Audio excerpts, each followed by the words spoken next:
न संघर्ष न तकलीफ तो क्या मजा है जीने में, बड़े बड़े तूफान थम जाते हैं जब आग लगी हो सीने में।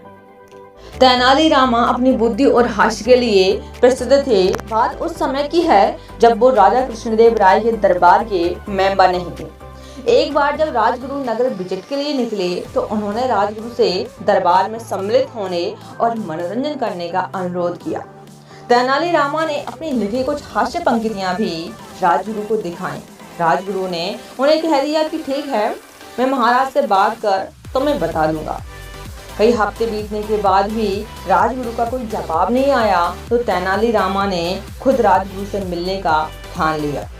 जब राजगुरु ने उन्हें देखा तो वे आश्चर्यचकित हो गए कि रामा ने उसकी बातों को इतनी गंभीरता से ले लिया और मिलने भी आ पहुंचा। उस समय भी राजगुरु ने उन्हें टाल दिया, लेकिन रामा हार मानने वाला नहीं था। बस वह राजा के लिए अपनी योग्यता साबित करने के लिए एक मौके का वेट कर रहा था।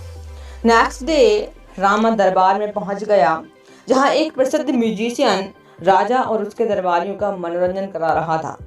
खेल के अंत में जादूगर ने दरबार में मौजूद सभी दरबारियों को चैलेंज किया कि अगर कोई आकर उसे हरा दे तो वो उसका गुलाम हो जाएगा। कोई भी दरबारी आगे नहीं आया। यह देख राजा को शर्म आ गई। तभी रामा ने खड़े होकर घोषणा की कि वह जादूगर को चुनौती दे सकता है। राजा ने रामा को देखा और बोले, ठीक है, यदि तुम इस जादूगर को हरा दोगे तो तुम्हें सोने से भरा एक थैली उपहार में दिया जाएगा।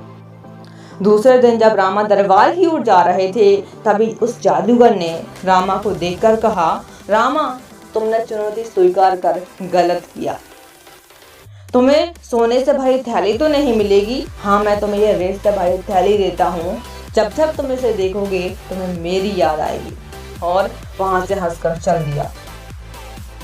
दरबार में रामान ने उस जादूगर से कहा, क्या जो काम मैं अपनी बंद आंखें करके कर सकता हूँ तो क्या वो काम तुम खुली आंखों से कर सकते हो?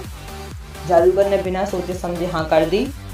रामा ने वही रेत वाली थैली निकाली, अपनी आंखें बंद की और एक मुट्ठी रेत निकालकर अपनी आंखों पर रख दी।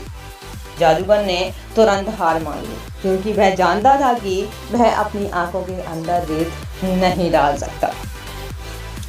राजा रामा से बहुत प्रसन्न हुए और उन्हें एक सोने की थैली दी और उनकी बुद्धिमत्ता से प्रसन्न होकर अपने दरबार में मंत्री के रूप में नियुक्त किया। इस प्रकार रामा ने उस अवसर का उपयोग किया जिसे उस जादूगर ने मात्र मजाक में रेत के रूप में दिया था। इसलिए हर चुनौती में एक बड़ा अवसर छिपा होता है। आशावादी हर कठिनाई में अवसर देखता है, पर निराशावादी प्रत्येक अवसर में कठिनाइयां ही खोजता रहता है। इसलिए गाइस, ऑलवेज बी पॉजिटिव।